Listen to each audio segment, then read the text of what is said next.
everyone to the Reading Writing Corner. I am your host, Leanne. And if you have been here before, welcome back, welcome back, welcome back. If this is your first time, pull up a seat, sit down, and let's talk about King of Midnight by Laura Adrian. This is part of a series called Midnight Breed Next Generation. 20 years have passed. Breed and humans must live openly together following the blood wars of the past, where rogue vampires hunted and fed without discretion. Now, it is up to the Order to maintain peace between mankind and the Breed, all while bold new enemies rise from all sides, conspiring to shatter the fragile truce and ignite a new war to end all others. The accumulation of both Midnight Breed series and the Midnight Breed Next Generation series is in this book, and it is actually a little thicker than you would think. A lot thicker than the other ones that are this tall. So there's that. What made me read this book? It was the last book in the series. Are you telling me? You really wouldn't think I wouldn't? I've read all of 17 other books, so why wouldn't I read this one? And I could not wait to read what was going to happen between the Breed and the Atlanteans, between Queen Selene and Lucan and his order. Like, seriously, I wanted to know. The line between darkness and light is drawn in blood. The stakes have never been higher. Nothing less than the fate of the world rests in the hands of the Order and in one Breed warrior's quest to thaw the heart of an immortal queen. As a Breed warrior and the son of the Order's founder and commander, Darian Thorne is an exacting technician and a lethal combatant, yet nothing can impair him for the catastrophic act that forces him to step to the helm of the Order as its leader. With their adversaries growing bolder and more brazen with every strike, Darian knows he must take the war to them before it's too late to stop them all. Yet, of all their enemies, the one most dangerous for Darian is a beautiful yet volatile Selene, queen of the Atlanteans. Determined to recover 4 powerful crystals stolen from her ages ago, Selene will go to any lengths to have them. That goal puts one of the Order's own in the crosshairs. She finds herself locked in a personal battle with Darian, a Breed warrior she knows she should despise, yet who stirs an unbidden desire within her. With the battle lines drawn between them and a diabolical evil on the rise, can Darian and Selene put aside their mistrust in order to save all they hold dear, or will they see the world plunge into darkness that has no end? A lot happens in this book. A lot happens because you have the Ancient, you have the Breed, and you have the Atlanteans and Opus Nostrum. There's a lot that happens. So, Darian is ready to bring the war to Selene's doorstep in order to protect his family and his way of life. Selene is prepared to destroy all Breed to keep her people safe. The setup of the last few characters was well thought out. The motives of Selene and Darian are laid bare for the reader to see and understand. The characters react to the situations as I imagine a group of people preparing for war and trying to save their way of life would. The genre is, of course, paranormal romance. Did this live up to my expectations? Yes! I finally got to read the end of the series. Get to read about the Ancients, Atlanteans, and the Breed, and what happens between the 3, 4, if you count Opus Nostrum. All the stuff that happens. Which character did I relate to the most? There was no one in particular that I related to.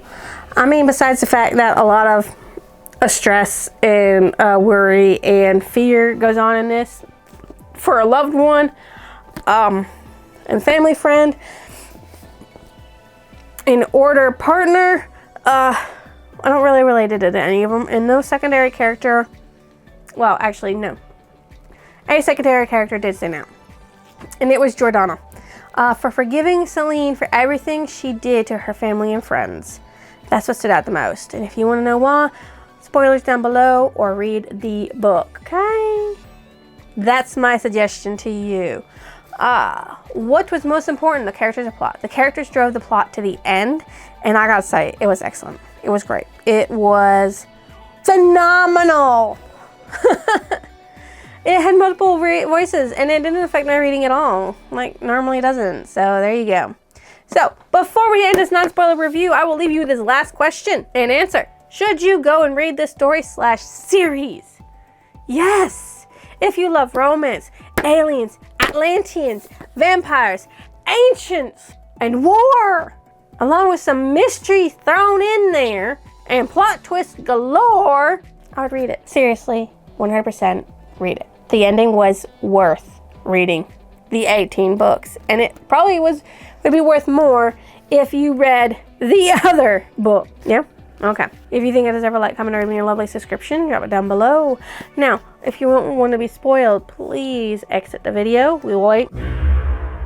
Okay, so that's over with. We have the main characters, side characters, and the important characters within this. They are Selene, the Queen of Atlanteans. She mates with Dorian Thorn in the end.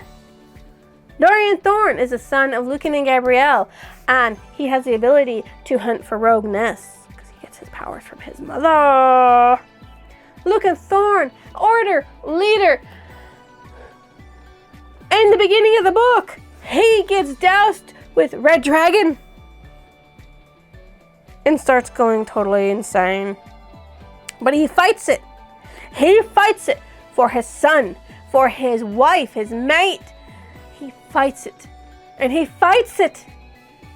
And Selene gives up a part of her power to cure him of the bloodlust, thus making him a daywalker on top of that. So instead of losing Lucan, who you first meet in Kiss of Midnight, and has traveled through all of this time and done so much good for the world, he lives. Dorian doesn't have to lose his father.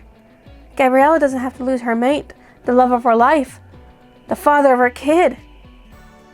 She doesn't have to worry anymore. Then you have Sabathiel. He's an Atlantean, a High Chancellor, and he is the godfather to Jordana. So Selene actually had been with him for producing a child purposes, not for love, unfortunately, which is what people should always be for, is love. Then you have Nuranthea, who is an Atlantean seer. She could see things. And she could see war on their doorstep. And she was right to see war. But it wasn't the breed who brought the war. Oh no. It was the ancient, the one that survived the crash that was hibernating. He had stolen 2 crystals from the colony and from where he had it in order to gain power in his quest to kill off all Atlanteans. The one they had to put aside their differences. Selene and Dorian had to put aside their differences and fight and battle against the ancient in order to keep the breed and Atlanteans alive. Then you have Tiaburus. He was a general Atlantean. He gave out orders. And you have Caleb, a breed child that was found. I'm pretty sure it was a breed child. He's in here for a reason. But yes, there's that. The POVs in this story, which are several, are Dorian Thorn, Gideon, Selene, Lucan Thorn, Nathan, and Brock.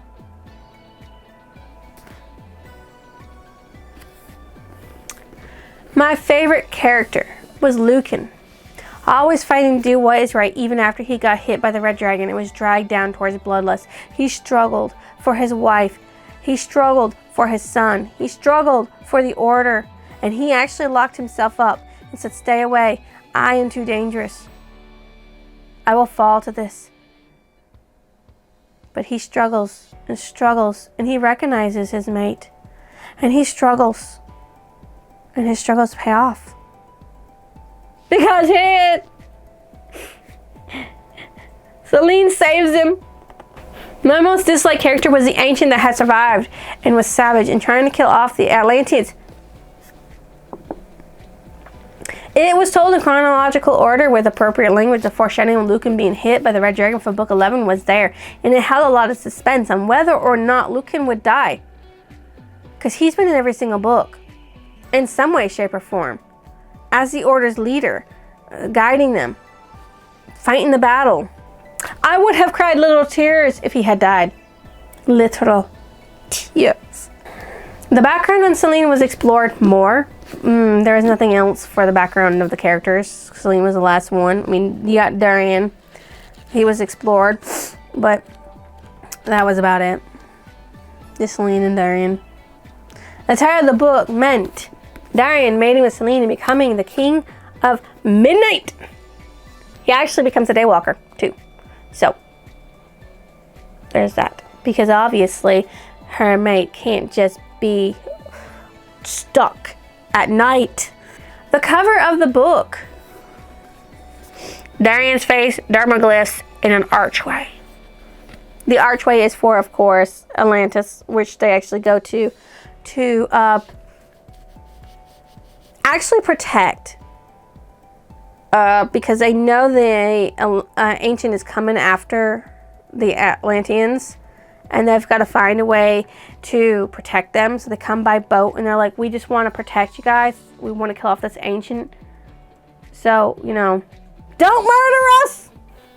What stood out as memorable was how the crystal worked. They fueled Selene's own power, and when combined, made her extremely strong and able to produce a very effective barrier, which helped ward off the Ancient and the rogues that he had with him. It was also a part of her life force. She used a piece of it to save Lucan from bloodlust, making him a daywalker. And it was very honorable of her to do that, because she could never get that piece back, because it would be with Lucan until Lucan died. My favorite passage from the story is Gabrielle.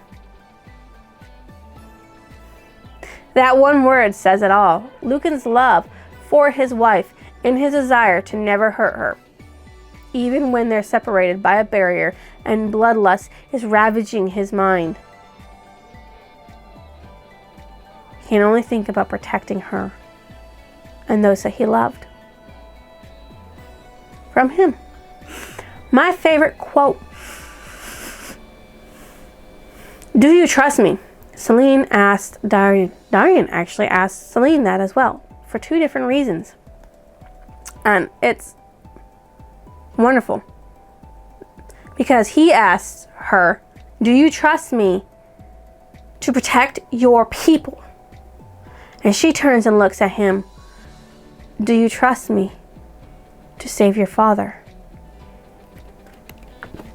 As a reward for saving my people. What I thought about the end of the book? It was okay.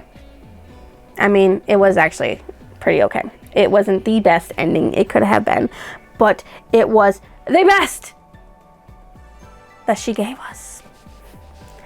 I was happy with the non-death of Lucan, because I really would have chucked this book out and not touted her as a good author and great at what she does if Lucan had died. If she had killed Lucan, I would just toss the whole series away. Like, no. No. I'm so glad she didn't do that. Okay. It did feel a little more rushed in it. The conflict between the Ancient and the Atlanteans, and how Darian went to try to convince them to let the breed help. Also, the reason why it was just okay. Why haven't we gotten the real reason that the Atlanteans and the Ancients were at each other's throat? Huh? We knew the Ancients were warrior races that liked to just kill everything in their path. But why were they so gung-ho about murdering the Atlanteans? Why? Now, if the compendium answers that question, good on you. But you didn't answer it in any of the books.